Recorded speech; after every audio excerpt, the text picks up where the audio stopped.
Joining us now to break down the day's hearing is Lieutenant Stephen Rogers, a retired military intelligence officer, FBI National Joint Terrorism Task Force member, and an advisory board member of the 2020 Trump campaign. So, Lieutenant, when we look at exactly what this hearing was all about, I think that the contrast was very evident very early on, but I do want to get your response to exactly what you saw. What did you make of Attorney General Barr's hearing? Well, to begin with, when I was a child, my parents used to take me to Barnum and Bailey Circus when they came into Brooklyn. So we don't need to go there anymore. This is what this reminded me of. Look, Attorney General Barr did a magnificent job. He stood his ground. He was not intimidated. He answered every question. And I love the part when he said to one of the congresswomen, I believe it was, every time he was being interrupted, he said, "I thought this was a hearing. You're supposed to be hearing me." So he was very, very strong and tough. He did a great job. And, you know, he does seem to be very prepared for these moments. And I remember when he came before, I believe it was the Senate Judiciary Committee as well, after the Mueller hearing, or the Mueller report, I should say, he was prepared for that as well. I mean, he always comes ready with his stance. He knows his arguments. And I don't know if I can necessarily say the same about the House Judiciary Committee Chairman, Jerry Nadler. It seems like whether it was Robert Mueller, whether it was Attorney General Barr, whether it was Corey Lewandowski, he just doesn't have a hold on these hearings necessarily in the same way, because the one that we saw today was rather chaotic, contentious. I don't think that much came out of it. In fact, I don't think we'll be talking about this hearing by the end of the week. What did you make of the Democrats' performance?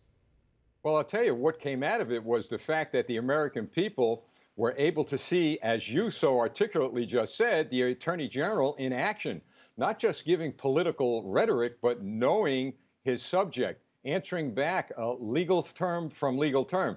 The Democrats, well, I'll tell you what, it's the Democrat lawyer who led the impeachment process for the Democrats who actually said in a statement after these hearings had continued to go on that Jerry Nadler's performance was poor. He actually said that it was ineffective. So the Attorney General was addressing the issues at hand, which are what? The violence in our streets, the Russia collusion hoax, and on and on and on. And the Democrats seem to be more going down a road of trying to prosecute. Looked like a courtroom, for goodness sakes, trying to prosecute the AG, and they just utterly failed.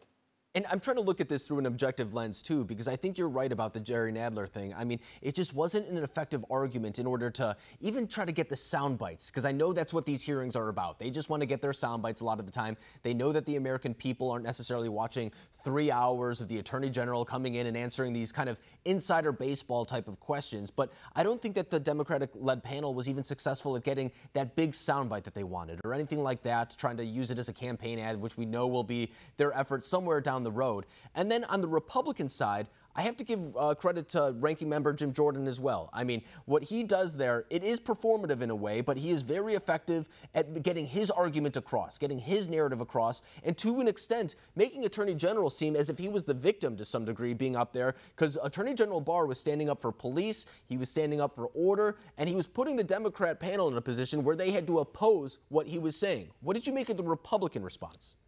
Well, look, you just provided a great contrast between Jim Jordan and Jerry Nadler. Where Nadler is rambling on, going nowhere, Jim Jordan had that videos. I mean, look, he put those videos up there.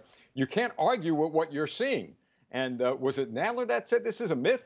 And Jordan shows these videos of violence, of CNN, for example, playing the so-called myth, the peaceful demonstration. So the performance of the Republicans was excellent because they came with videos, they came with pictures, they came with facts. Performance of the Democrats is, as usual, dog and pony show.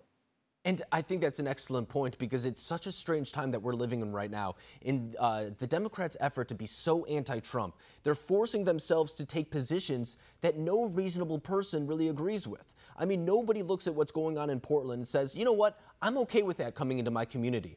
They want law, they want order, they want there to be peace on their streets, but because they're so much against the president, they're being put in this situation where they want to oppose federal intervention and at the same time supporting these rioters who are trying to burn down a courthouse. It's a very interesting time to be in.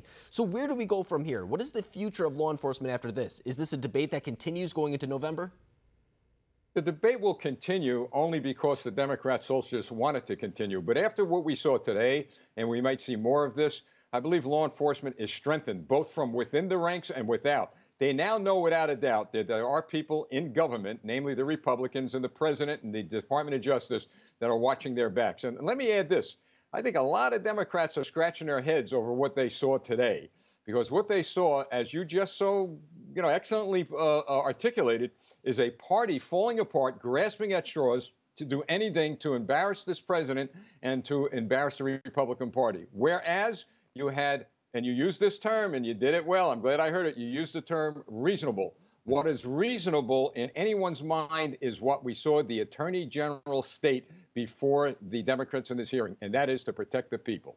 And it's interesting, too, to see the different Congress people, how they're responding to this situation, because you notice the ones in more moderate districts, they're trying to stay away from this a little bit more, whereas the ones who come from a little bit more left-leaning, a little bit more progressive districts, they are willing to take on this issue a little bit more head-on, the issue of defunding the police, Attorney General Barr, things of that nature. But when it comes to these swing districts, you notice that the Congress people are trying to avoid this topic altogether because they know how vital it is to defend what is happening in the city of Portland. But Lieutenant Steve Rogers, I appreciate you coming on tonight, breaking down this issue for us and the hearing that arrived on Capitol Hill. Thank you.